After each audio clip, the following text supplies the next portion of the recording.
আসসালামু আলাইকুম। যে ছবিটি দেখতে পাচ্ছেন, ছবিটি 14 বছর বয়সী একটি মেয়েটির শরীরের বিভিন্ন জায়গায় বৃত্তাকার বিভিন্ন ধরনের স্কিন লেশন হয়েছিল। আমরা যেটাকে দাউদ হিসেবে ডায়াগনোসিস করি, কিন্তু এই দাউদের মিসম্যানেজমেন্ট হয়েছিল তার সাথে।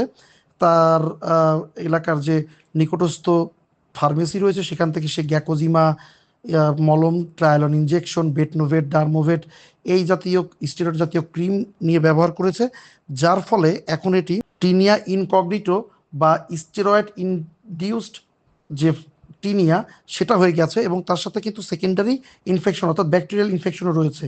আপনাদের কাছে আমরা অনুরোধ করি, বারবার বলি যে দাউদে কখনো স্টেরয়েড জাতীয় ক্রিম লাগানো যাবে না। এই গ্যাকোজিমা, বেটনোভেট, ডার্মাসল এই জাতীয় মলমগুলো সাময়িকভাবে চুলকানি থেকে মুক্তি দিলেও এটা কিন্তু দীর্ঘমেয়াদীভাবে দাউদকে আরও বাড়িয়ে তোলে। আপনাদের কাছে অনুরোধ করব, দাউদ হলে অবশ্যই একজন বিশেষজ্ঞ ডাক্তারের পরামর্শ নেবেন।